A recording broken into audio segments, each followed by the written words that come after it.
So one of my questions is, you talk about this culture between black and black violence. What is your solution then to that?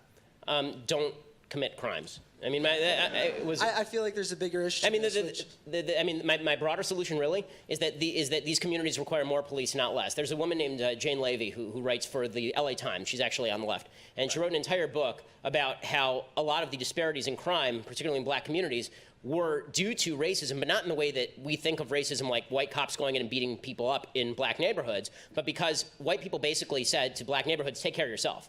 Right? And if there's high violence in your areas, then you take care of it yourself. Well, that leads to higher tribal levels of violence in any society, right? Whenever there's not an enforcement mechanism in place to actually stop crime, then the crime rates go up. And in fact, you know, the broken windows theory in New York City has saved an enormous number of black lives because the police were actually present and active. You need more active, present police hunting down people who kill other people.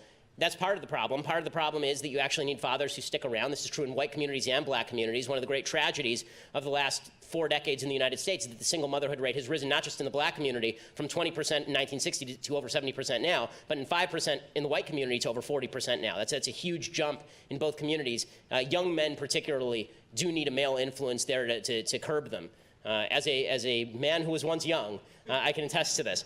So I think that that's another aspect. And obviously, once you actually lower the crime rate, then you're going to get more economic growth. This is what's happened in particular areas of New York, where once the police were actually able to go in and shut down crime in particular areas, then suddenly businesses could come back in. They weren't afraid of being robbed. And suddenly people were willing to live in those areas who weren't willing to live before. This is gentrification, and gentrification is a good thing. Right? The left has opposed gentrification by suggesting that, oh, it's people throwing people out of their historic homes and all this nonsense. The fact is that if the quality of life in an area gets better, not worse, that seems to me an undeniable good. Right? So if the area gets better, that's gentrification. If the area stays crappy, it's ghettoization. I mean, there has to be some solution. You can't just claim that when things get better, that's racism, and when things get worse, that's racism also. Right, so the reason that New York City has gotten better is because of increased policing. So increased policing, a cultural focus on fathers staying in the home and mothers not bearing children out of wedlock, and an individual commitment not to commit crimes. So just following up real quick after that, so would you say the solution then is to improve education in that sense, teaching these people early on to stop doing these things? I mean, I honestly don't think that the quality of the educational system is heavily connected to crime. Just because I don't think that schools are the folks who teach people not to kill each other. I think that's usually your parents.